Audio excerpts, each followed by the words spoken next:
പത്മകുമാറിനെ ചോദ്യം ചെയ്തു. ഇതിന്റെ ഇടയിൽ മറ്റേ സ്വർണ്ണക്കൊള്ള, ശബരിമല സ്വർണ്ണക്കൊള്ള മുങ്ങിപ്പോയിരുന്നു. പക്ഷെ മുങ്ങിയിട്ടൊന്നുമില്ല. പത്മകുമാർ ഇപ്പോഴും കസ്റ്റഡിയിലാണ്.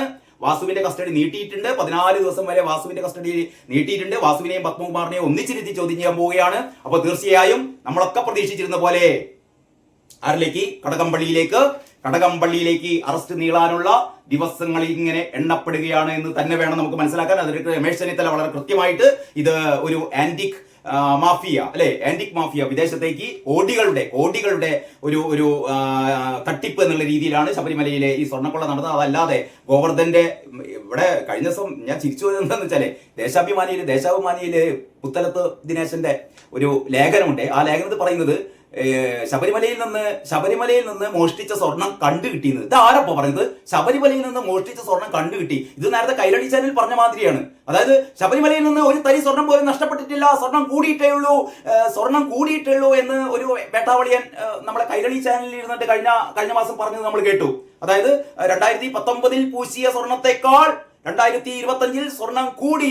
എവിടെ സ്വർണം നഷ്ടപ്പെട്ടു എന്ന് പറയുന്നത്? എവിടെ കോൺഗ്രസ് എന്നൊക്കെ ഒരു വെട്ടാവളിയൻ തൊള്ള തുറന്ന് അലറിയിരുന്നു കേട്ടോ. അതേപോലെയാണ് ഈ പുത്തലത്ത് ദിനേശൻ പറയുന്നത് കൊള്ളയടിച്ച സ്വർണം മുഴുവൻ കണ്ടുകിട്ടിയത്. എത്ര കൊള്ളയടിച്ചത് തന്നെ തിട്ടപ്പെടുത്തിയിട്ടില്ല. എത്ര സ്വർണമാണ് അവിടെ നിന്ന് കൊള്ളയടിച്ചതെന്ന് ഇതുവരെ കൃത്യമായി തിട്ടപ്പെടുത്തിയിട്ടില്ല. പിന്നെ എങ്ങനെ അത് കണ്ടെത്തി എന്ന് പറയാ?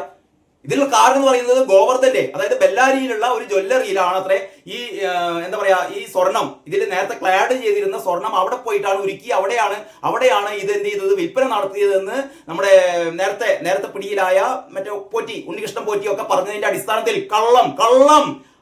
പക്ഷെ അവരങ്ങനെ പറഞ്ഞു. അതിന്റെ അടിസ്ഥാനത്തിൽ പോയി നോക്കിയപ്പം ഇന്ന് 2019 കാര്യം പറയുന്നത്, 2019 ചെയ്ത കാര്യം പോയി നോക്കിയപ്പോൾ 2025 പോയി നോക്കിയപ്പം അവിടെ ഉണ്ട് അത്രേ സ്വർണം. അതായത് 2019 ഇതിന്റെ അകത്ത് ഉരുക്കിയെടുത്ത സ്വർണം ഗോവർദ്ധൻ ഇങ്ങനെ വെച്ചിരിക്കുകയാണ്. അതായത് വർഷങ്ങൾക്കപ്പുറം ഒരു സ്പെഷ്യൽ ഇൻവെസ്റ്റിഗേഷൻ ടീം വരും. അപ്പൊ ഓര് കണ്ടെത്തിക്കോട്ടെ, ഓര് പിടിച്ചെടുത്തോട്ടെ എന്ന് പറഞ്ഞുകൊണ്ട് മൂപ്പര് കുറച്ച് സ്വർണം ഇങ്ങനെ മൂപ്പരെ ഈ ഷോക്കേസിൽ ഇങ്ങനെ വെച്ചിരുന്നു. ആ സ്വർണം കൊണ്ട് അന്വേഷണ സംഘം പോകുന്നതാണ് പറയുന്നത്. ഇതൊക്കെ ആരെ പറ്റിക്കാനാണ്? യഥാർത്ഥത്തിൽ ഈ പറയുന്ന അയ്യപ്പന്റെ ഈ ദ്വാരപാലക വിഗ്രഹങ്ങളിലെ സ്വർണ്ണപ്പാളികളും പിന്നെ ഈ വാതിൽപ്പാളികളും ഒക്കെ ഇത് വിദേശത്തേക്ക് കടത്തി. ആ രീതിയിലാണ് രമേശ് ചെന്നിത്തല വളരെ കൃത്യമായ തെളിവുകൾ SITക്ക് ഹാജരാക്കാന്ന് പറയുന്നത്. ഈ ബുധനാഴ്ച എന്ന് പറഞ്ഞാൽ നാളെ രമേശ് ചെന്നിത്തലയുടെ മൊഴിയെടുക്കുന്നുണ്ട്. തീർച്ചയായും കടകംപള്ളി പോകും, പ്രശാന്ത് പോകും, വാസവൻ പോകും. അത് കഴിഞ്ഞിട്ട് ഒരാളും കൂടി പോകും കേട്ടോ. അത് കഴിഞ്ഞിട്ട് കേരളകൗമുദി ഏറ്റവും പ്രധാനമായിട്ട് പറയുന്ന മറ്റൊരു വാർത്ത, ജിന്നയ്ക്ക് വഴങ്ങി കോൺഗ്രസ്, വന്ദേമാതരത്തെ മുറിച്ചു മോദി. വന്ദേമാതരത്തെ കോൺഗ്രസ് ഇവിടുത്തെ ലീഗിന് വേണ്ടിയിട്ട് അല്ലെങ്കിൽ മുസ്ലിം പ്രീണനത്തിന് വേണ്ടിയിട്ട് കോൺഗ്രസ് ചെയ്ത ഒരു മഹാപാതകത്തെ കുറിച്ചാണ് നരേന്ദ്രമോദി പറയുന്നത്. വന്ദേമാതരത്തെ കൂടി കീറി മുറിച്ചു. ആര്? നരേന്ദ്രമോദി പറയുന്നു, നടൻ ദിലീപ് കുറ്റമുക്തൻ, പ്രോസിക്യൂഷൻ പരാജയമെന്ന് കോടതി, പ്രതികരിക്കാതെ ഇരയായ നടി, കുറ്റക്കാർ പൾസറും 5 കൂട്ടാളികളും, ശിക്ഷാവിധി 12-ന്. കോടതി പറഞ്ഞത് ഹണിയം വർഗീസിന്റെ പടം കൊടുത്തിട്ടുണ്ടല്ലോ. ഹണിയം വർഗീസ് എന്ന് പറയുന്നത് CPMന്റെ തൃശൂർ ജില്ലാ സെക്രട്ടറിയായ MM വർഗീസിന്റെ മകളാണ്. മറന്നു പോകരുത്. MM വർഗീസ് ചേട്ടന്റെ മകളാണ് ഹണിയം വർഗീസ്. വളരെ സത്യസന്ധയായ ഒരു ജഡ്ജി. കോടതി പറഞ്ഞത് എന്താണെന്ന് കേരളകൗമുദി പറയുന്നത് ഇങ്ങനെയാണ്. നടി ആക്രമിക്കപ്പെട്ട കേസിലെ 8ാം പ്രതിയായ ദിലീപിനെതിരെ സാഹചര്യ തെളിവുകൾ മാത്രം ഗൂഢാലോചന സംശയാതീതമായി തെളിയിക്കാൻ പ്രോസിക്യൂഷൻ ആയിട്ടില്ല.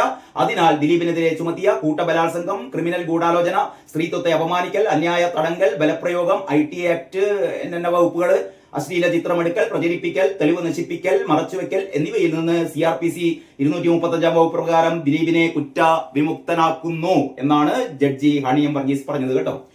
ഫോട്ടോ കൊടുത്തത് ദിലീപ് തിരിച്ചു വീട്ടിലെത്തിയപ്പോൾ കാവ്യയെ ചേർത്ത് പിടിച്ചുകൊണ്ട്